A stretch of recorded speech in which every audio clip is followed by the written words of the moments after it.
మాల్దీవులకు భారత్ వేసిన భిక్ష. Operation cactus 1988. ఒకప్పుడు మన సైన్యాన్నే నమ్ముకున్న మాల్దీవ్స్ ఇప్పుడెందుకు వెనక్కి పంపించాలని చూస్తోంది? 30 ఏళ్ల క్రితం మాల్దీవుల్లో భారత సైనికులు చేసిన పోరాటం గురించి మీకు తెలుసా? ప్రపంచ దేశాలన్నీ పొగిడిన ఆపరేషన్ కాక్టస్ వెనుకున్నదెవరు? మాల్దీవ్స్ కు అప్పుడు ఇతర దేశాలెందుకు సహాయం చేయలేదు? మాల్దీవులను ఇప్పుడు మనపైకి రెచ్చగొడుతున్నదెవరు? ఇలాంటి వివరాలన్నీ తెలుసుకోవాలంటే ఈ వీడియోను చివరి వరకు చూడండి.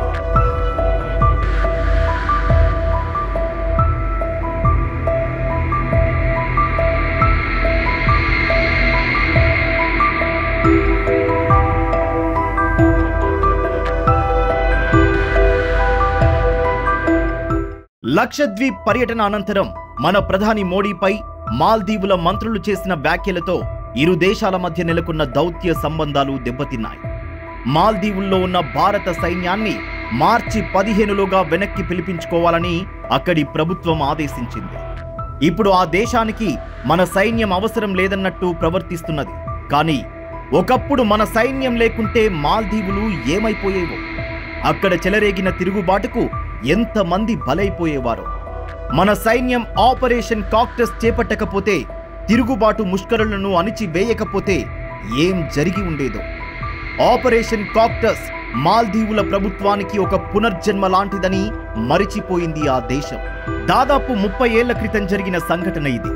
1988 నవంబరులో అప్పటి మౌమూన్ అబ్దుల్ గయూమ్ ప్రభుత్వంపై మాల్దీవులకు చెందిన వ్యాపారవేత్త అబ్దుల్లా లుతుఫీ శ్రీలంకకు చెందిన People's Liberation of Organisation of Tamil Eelam group సాయంతో తిరుగుబాటు చేశాడు.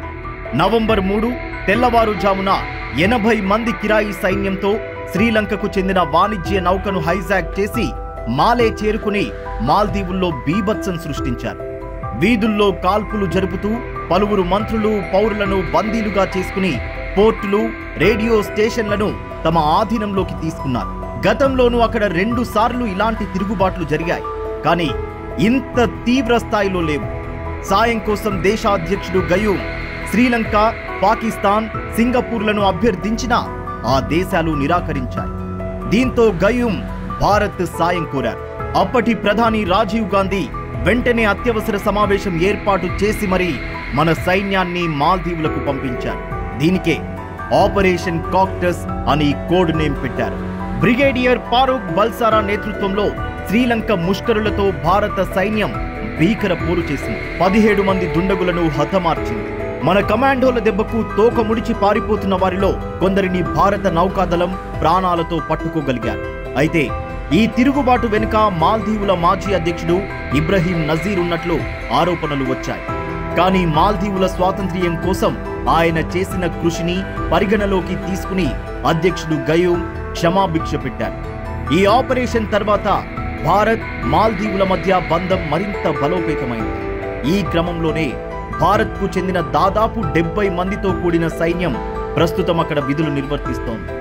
మన సహకారంతో ఏర్పాటు చేసిన రాడార్ స్టేషన్లు, నిఘా విమానాల నిర్వహణ బాధ్యతలను చూస్తోంది. భారత యుద్ధ నౌకలు మాల్దీవుల ప్రత్యేక ఆర్థిక జోన్లో గస్తీకి సహకరిస్తాయి. ఇప్పుడు చైనా అండతో దూకుడుగా ప్రవర్తిస్తున్న మాల్దీవుల కొత్త అధ్యక్షుడు ముయిజు మన సైన్యాన్ని ఉపసంహరించుకోవాలని కోరడం వింతగా ఉంది.